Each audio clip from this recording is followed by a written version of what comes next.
headstock. When we go and cut the headstock, we just don't use the bandsaw and just jam it in there and try to work it out. It's not a scroll saw.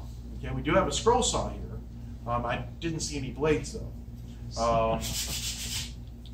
because the blades break so quickly on scroll saws. That's why, like in a wood shop, it's a difficult.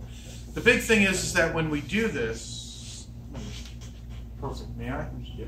So when we do this, what we want to do is we actually want to do straight cuts on any internal radius. So if you've got an internal radius, you actually want to cut in, not all the way to the line, a little bit short of the line, but we want to do what are known as relief cuts. Basically, we're going to run it in, pull it straight back out, move it over about a 1/4 inch, run it back in, pull it back out, 1/4 inch, run it in, pull it back out. Anywhere we've got an internal radius that we're going to be cutting. External radius, we could do that here too. It's not as critical. Usually what we'll do is we'll do a bunch of straight cuts to remove a bulk amount of material and then get it a little bit closer.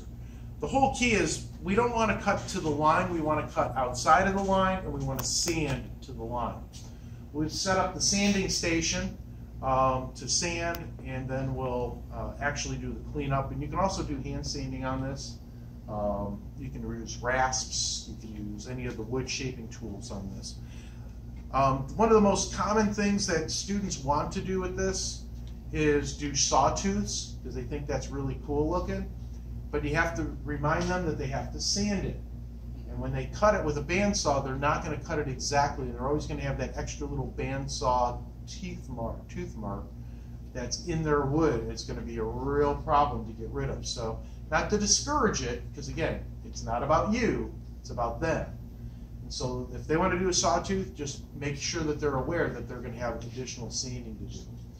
Same thing with really sharp corners. Everybody wants real sharp corners. It's not easy to do to get that sanded in well. The other thing is less is more. That's the term that I use on headstock design. Less is more. If you take a look at the first headstock that I did, it was all over the place. I thought it was really cool. So did everybody else. But it was a really big pain to sand. And so as I've transitioned, I've moved to a very basic headstock shape that I use on my design guitars. The last step is the extra wood and so forth, we just throw away. We don't need to keep it. Sanding it, we can palm sand the face of the headstock. We can also palm sand the back. I suggest doing that.